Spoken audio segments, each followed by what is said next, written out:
and this is my equity action plan. I'm starting with here's where we are. This is the high school where I work. It is Holman High School, the school district of Holman, which is in Holman, Wisconsin. We're on the western side of the state. Um, and our demographic makeup is pretty white, but not entirely white.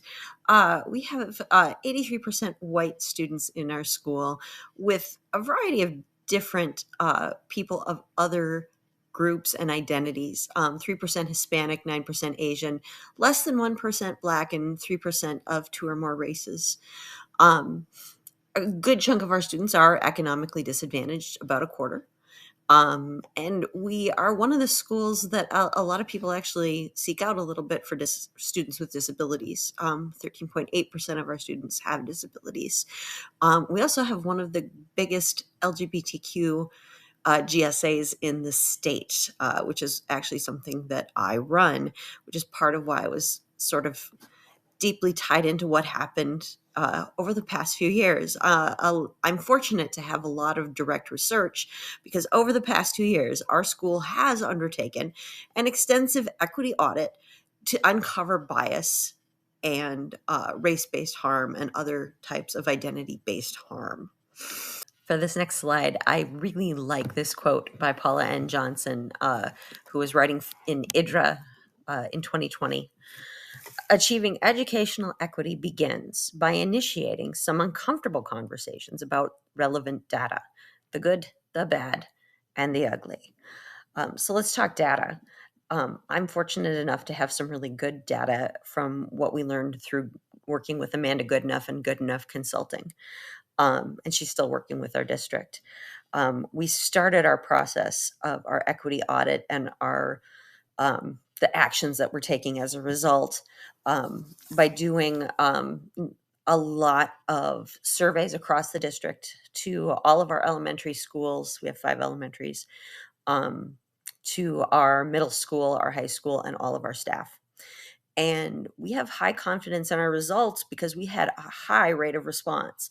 60% of all of our staff responded, 62% of our high school, 86% of our middle school, and 94% of our elementary school students answered these questions. So when we look at what we've got, we have a fairly confident feeling about these trends. We had a lot of good responses. That 95% of our employees and 77.1% of our students reported witnessing hate-based harm in some way. Some of the incidents, of course, were minor. It's name calling. It's things that were witnessed as not super important. But we also had people witnessing things like recruitment to hate groups and students bullying people in lunch in ways that were deeply racist and deeply bigoted in various other ways. And there's a lot of people who are still really uncomfortable about talking about that. But the problem of practice is really related to the fact that they're witnessing this at high levels. And we can say that this is really fairly common in our district in ways we don't want it to be. But alongside of that, there's this troubling thing, which it relates to my problem of practice. The audit of our buildings revealed to us that almost universally, students were reporting this, experiencing this harm, and not reporting it to any adult. Less than 10% of all students surveyed, 8.2% district-wide, said they were willing to say anything to adults. And we had a number of our staff go, well, what about anonymous reporting? We get so many anonymous reports. Sadly, if we go by the numbers, just 1.4% of the incidents that were discussed in these surveys were reported on the school's anonymous reporting site. We are seeing just a small fraction. And what students say, this is a quote from one of our students from the focus groups: "We know you will do nothing." Things students, and especially staff, we heard this from a lot of adults, that one thing they suggested in response is that perhaps our school needs a zero tolerance approach, a harder line on the discipline issues that we see. I am going to counter this because it was one of the big objections to the way I would prefer to go in my action plan here. I did like that the National Association of School Psychologists rebutted this year by identifying problems like racial disproportionality. We already have a high rate of suspensions in general, and Black students, if you look at our WISE Dash data from the state, um, are, in our school, as in America, they receive more harsh punitive measures. They get suspended more. Um, there's a greater negative impact on educational outcomes for students with disabilities per the NASP. But I'd also like to say that I think there's a higher impact on all students, because when we're taking students out of the classroom setting, obviously they're not getting instruction and they're not learning.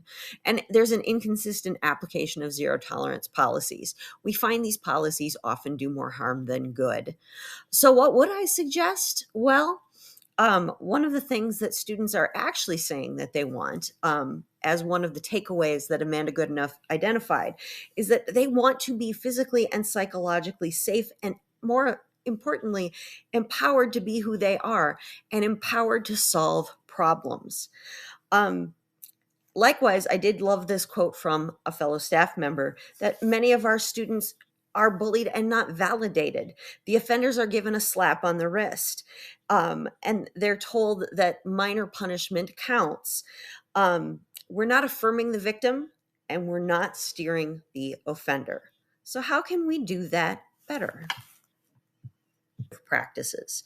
We are a very top down sort of school where the discipline comes from adults, and over again, in many of the comments that we got from our focus groups, students feel as if whenever they speak up, it goes into the void and they never find out or get a say in what happens. We would like to start to turn that around. And I think the research definitely supports that. I liked what I read from Ted Wachtel, who is one of the experts in restorative justice, that he suggests that we should do things with students, not to them or through them. And I happen to agree with that. It is one of the things that our students observe to us and suggest that they would like to see change. We'd like to adopt practices like restorative circles, effective statements, the use of restorative dialogue and questions. I really like that these things come from indigenous traditions and other traditions, and give us some tools for building community. Um, I also like that the research suggests that this will help reduce suspensions, because that is one of the things that is true of us. We're a bit suspension happy. It's our go-to punishment. And there's also a lot of top-down control. It's almost always coming from the teacher and the office, and especially the office. They already do too much and don't facilitate ways that our students can talk to each other and resolve their own problems. And that in it and of itself, I think, would solve so many of our issues, because what the students actually say that they want is empowerment to know that something was affected, and would prefer to do some of that conflict resolution on their own. These would give us those tools to resolve the conflict and affect discipline in ways that don't result in excesses of suspensions and adult handling without communicating to both victim and offender.